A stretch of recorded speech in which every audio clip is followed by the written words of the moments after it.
Hello, this is Natasha, and I'm here with a Katie story that features a very rare animal.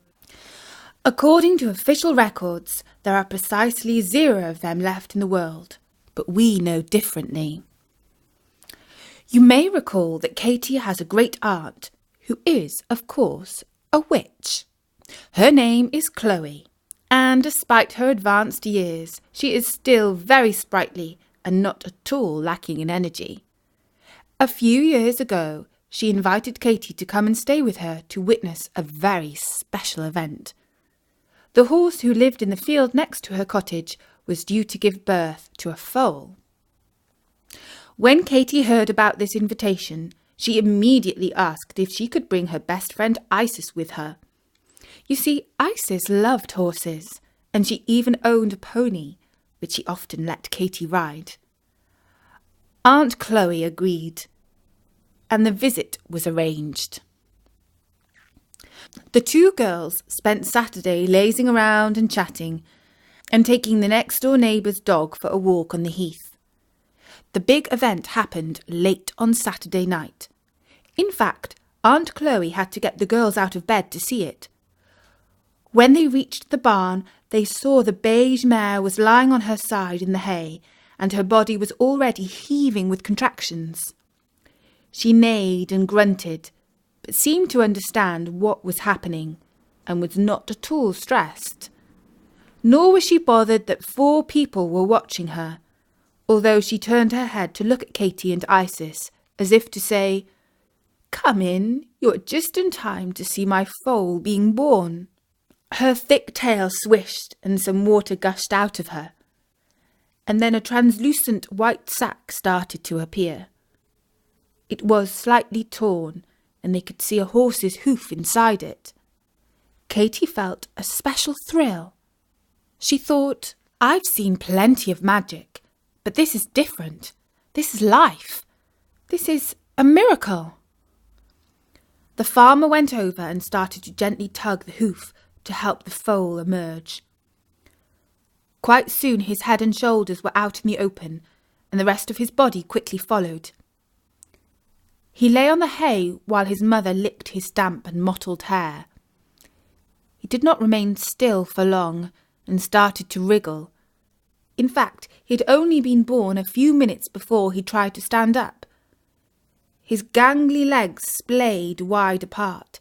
He staggered forward, fell down in the hay, and got up again.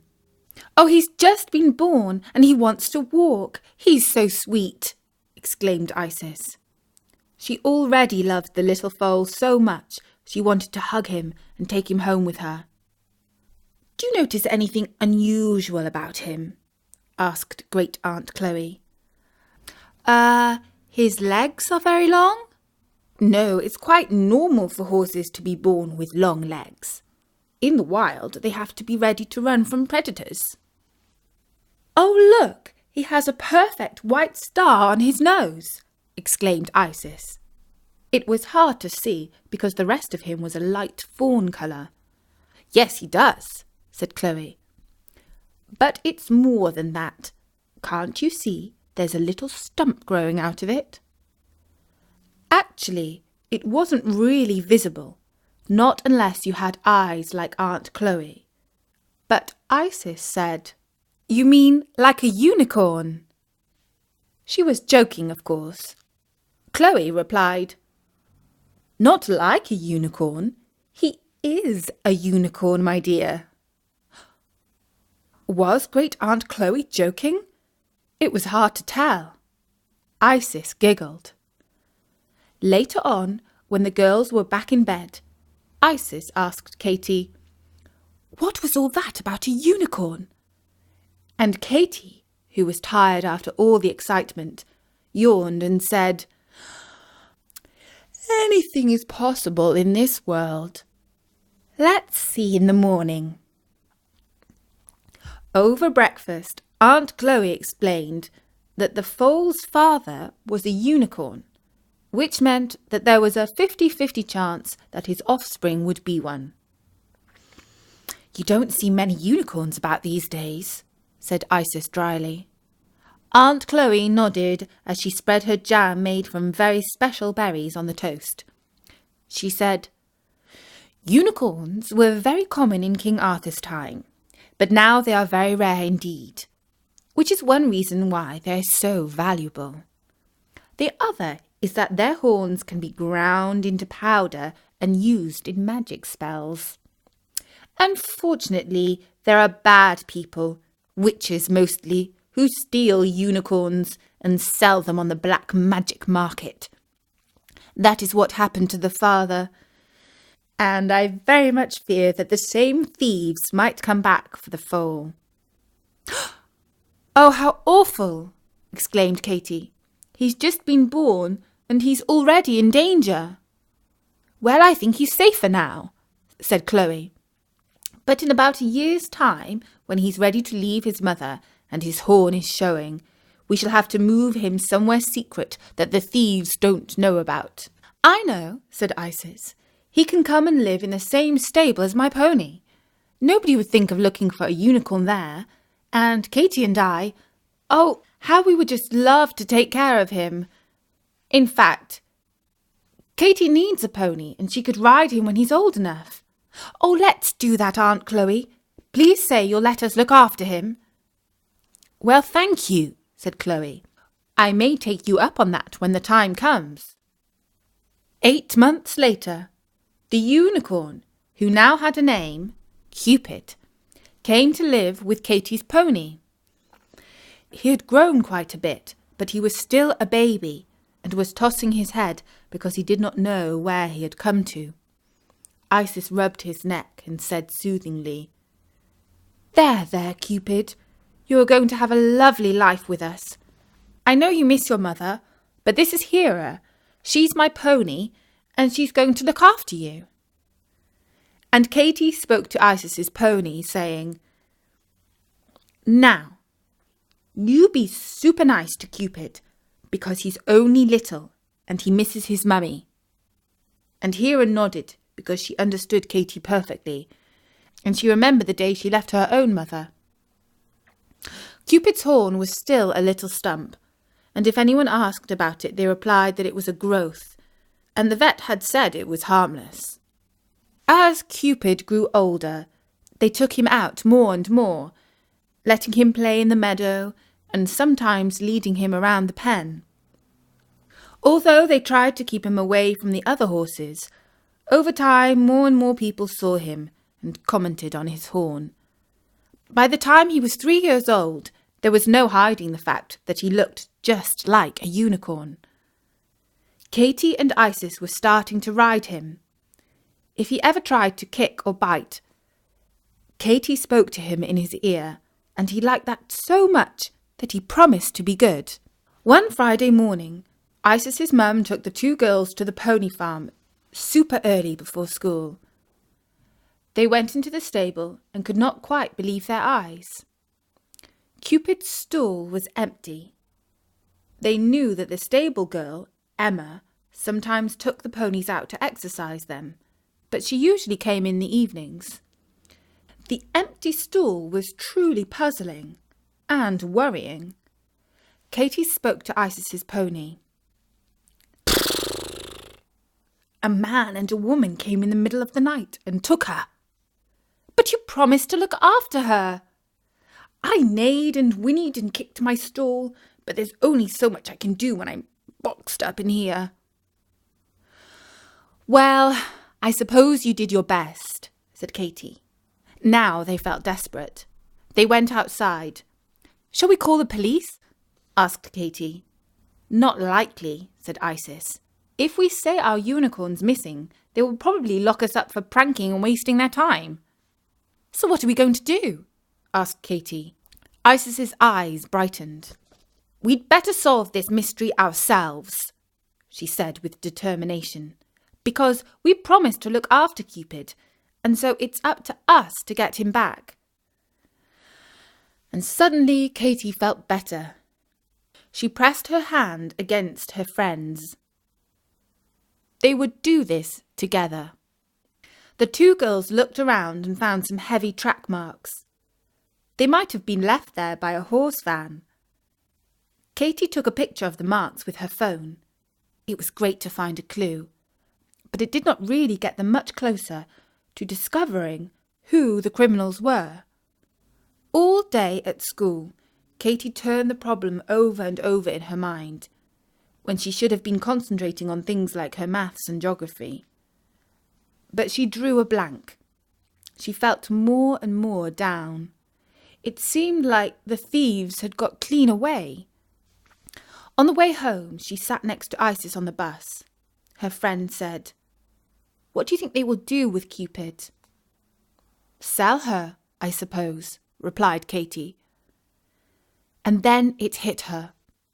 Yes, it was one thing to steal a unicorn and get away with it, but it was quite another to sell it and make a profit. How many people have a unicorn for sale at any one time? "That's it," said Katy. "We have to find out who is selling a 3-year-old unicorn." "Do you mean we should search on eBay?" asked Isis. "I don't think he'll turn up there," said Katy. "But we could look in my mum's crystal ball in her shop."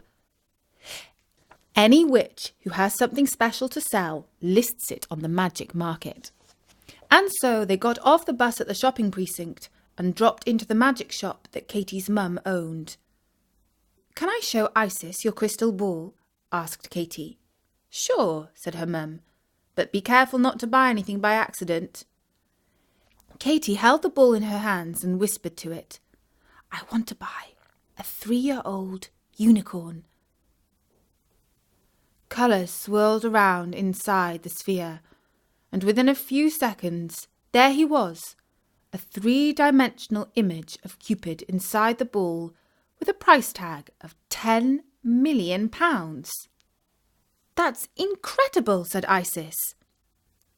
Katy spoke again to the ball. Message to seller. "We would like to view unicorn tomorrow. Please make an appointment." A few minutes later, a message came back and the bull's mysterious voice said, 12 noon tomorrow. A map and image showed them where to go. It appeared to be a house in the countryside, not too far from where Great Aunt Chloe lived. The next day, Katy and Isis felt like real undercover detectives as they sat on the train. They discussed their cover story. Isis would say that she was the daughter of a Russian oil billionaire and that her name was Yelena Babiova. Katy was her equine advisor, which meant that she knew a lot about horses. But how would they actually rescue Cupid if they found him? "This is just a fact-finding mission," said Katy. "We'll get away safely and decide what to do later. We probably need help for the next stage because it will be even more dangerous." Isis agreed. When they reached their stop, they called a taxi to take them to the seller's house. The driver had trouble finding it because it was really off the beaten track. When they found the turnoff, they went down a long winding drive. There were fields, hedges and trees all around. Eventually they came to a large white mansion with a fantastic view over the valley. Everywhere you looked, the landscape was lush and green. Several expensive cars were parked in front of the house. The girls got out and Katy rang the doorbell. A butler answered. Isis spoke in her best phony Russian accent. "We are here to view the special pony. Come in," said the butler, and he showed them into a conservatory and bought them tea while they waited. In due course, a young woman dressed in a tweed suit came out to meet them. She said her name was Eleanor. "This is like me. My name is Yelena. That is the Russian for Eleanor," said Isis, not forgetting her Russian accent. "Have you come by yourselves?" said Eleanor in a decidedly English accent. "Yes, my father is in Moscow," said Isis. "I am studying at boarding school on the south coast." Eleanor looked at Katy. "And this is Violet," said Isis. "She knows everything there is to know about horses, and Of course, about unicorns. Katy could feel a tingle in her spine that told her that Eleanor was a witch. Presumably, Eleanor could sense that Katy was one. In fact, the way she looked at Katy said it all. It takes one to know one, as they say. Good, said Eleanor. I'm certain you will like the unicorn. Let's go and see him.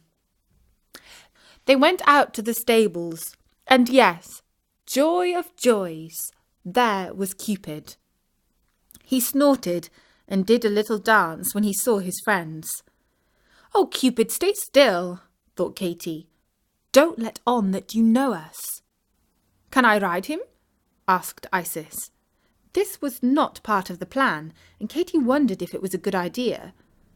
She thought that they should make their excuses, leave and come back with help, but Eleanor agreed. She asked the groom to saddle up Cupid. Isis climbed up into the stirrup and started to walk Cupid around the ring, and then to trot, and all of a sudden she kicked her heels into his sides. The unicorn, with a little magic as well as horsepower, broke into a canter, took off and cleared the fence. What are you doing? Cried out Katy in dismay. She realised that she was in a fix, ran for the gate and climbed out of the pen. Eleanor was on her phone. Katy looked around for somewhere to hide and dodged behind a barn. From there she saw 2 4-wheel drive cars chase Cupid and Isis across the meadow. Cupid was young and not used to going fast. Besides, he was just a pony. The cars had caught up with him and were circling around and hooting their horns. Isis had no choice but to pull the reins up to halt Cupid. Just then, Katy felt a firm hand on her shoulder. Both she and Isis were prisoners, not to mention Cupid. The 2 girls were escorted back to the conservatory. The door shut firmly behind them, and they heard it lock. Isis tried the glass door that led into the garden. It would not open. Can you use magic to open it? She asked Katy. Katy concentrated on the task, but it was no use. The door had been locked by an enchanted combination, and she could not crack the code. Isis looked pale with fear. She sat down on a wicker chair. Oh dear, we should have told our mothers where we were going, she said forlornly. Fat chance they would have let us come, said Katy. It would have been all right if you had stuck to the plan. I know, I'm sorry. I don't know what got into me, said Isis. I suppose it was just seeing Cupid. It's so outrageous that they just, stole him. Katy shrugged and sat down. This was the worst fix they had ever been in. It was far, far worse than any trouble at school. Soon they heard a loud, juddering sound. They looked out of the window and saw a helicopter land on the lawn. It was not long before they heard the lock turn in the door and a frowning Eleanor came in, accompanied by a crew-cut young man in a sharp suit and silk tie. He looked like he had just flown in from the city. Well now, Miss Yelena, said Eleanor, we have done a little investigating. It turns out that your real name is Isis, as in the Egyptian goddess, I presume? You know your mythology, said Isis pertly. I know a myth is a mixture of truth and fiction, but you are just one big lie, said their captor. Who are you calling liars? Said Katy. Is Eleanor your real name? I don't think so. The lady who claimed to be Eleanor blushed slightly. And at least we don't go around stealing other people's unicorns, said Isis. Is that so? Asked the man. Then what exactly was the meaning of today's escapade? I was only taking our unicorn back because you stole him, said Isis. Well, I see, said Eleanor. In that case, we shall have to think about what to do with you 2. And what is your friend's name? Violet, said Katy. She did not see why she should give any information away for free. The unicorn thieves left the girls alone again. Isis began to cry. Katy hugged her friend and said, There, You've been incredibly brave, and I'm so proud of you. Don't worry, we'll get out of this. Isis felt comforted. They would escape, even if it was hard to see how. About half an hour later, they heard a sound at the window. Tap, tap. They looked around, and there, on the other side of the glass door, stood a delightful figure. Cupid. He nodded his shaggy mane at them in acknowledgement, and then he started to back away, before lowering his head and charging at the door. His horn went straight through the lock. He pulled back and shook the splintered pieces of wood out of it. Katy easily pushed the broken door open. "Quick, come on," she called. She grabbed a chair so that they could easily climb onto Cupid without stirrups. Isis sat in front because she was the best rider, and she held onto his yellow and purple mane. Katy clung to Isis, and off they rode across the meadow. When they reached the road, they trotted into the village. Fortunately, there was a gymkhana going on, which is an equestrian event, including competitions and races on horseback. There were lots of ponies and riders spruced up to look their best. Nobody assumed that Cupid was not a real pony. "We need somebody to help us," said Katy. "How about these two?" suggested Isis. She was looking at a pair of burly fellows, both farmers' sons. They summoned up their courage and went up to them. "Excuse me," said Katy. "There are some bad people after us. If they come, will you see them off?" "Sure," said one of the boys, who looked like he might enjoy a fight. "And there they are!" exclaimed Isis, pointing at a black four-wheel drive. The boys gave Eleanor and her male companion evil looks. They wisely stayed in the car. "Do you want us to call the police?" asked one of the girls' chivalrous protectors. Better not," said Katy. "But can I use your phone to call my aunt, please?" The girls' phones had been confiscated when they were captured. The boy handed his to Katy. Katy dialed the number. Aunt Chloe was rather old-fashioned and preferred crystal balls to phones. Would she pick up? It rang and it rang. And then a voice said, "Hello?" "Aunt Chloe, we need your help," said Katy. "I'll be there in a jiffy," said her aunt. A few minutes later, they saw an elderly but straight-backed lady riding a white horse. He was, of course, a magic horse who had flown to the village with Chloe on his back. Aunt Chloe took risks like that. She thought that everyone would be concentrating on the ring at the gymkhana, not looking up at the sky. And if anyone did see her, the countrysider would probably take the blame. When the horse snappers in the black car saw her, they started up their engine and started to drive off. Chloe glared at them. "I know that witch," she said. "She's dangerous. You two girls have taken a very silly risk." But Katy and Isis both had their arms around Cupid's neck, and the three of them looked so sweet that she could not be cross for long. And that was the story of Katy and the Unicorn. And Bertie would like to thank Kiki, who left a comment on a story at storynori.com saying, "Dear Bertie, I love the story. I got the most amazing idea. Katy finds a unicorn and keeps it with Isis's pony." So thank you, Kiki, and thank you to Millie, who told us that she loves horses and would like a story about a unicorn. We could also see from some of the names you chose for yourselves that a unicorn story might be popular. So thanks to Awesome Unicorn, Steve the Unicorn, Pretty Pink Unicorn, I Love Unicorns, and all the other unicorns who listen to Story Nori and leave comments. For now, from me, Natasha, bye-bye!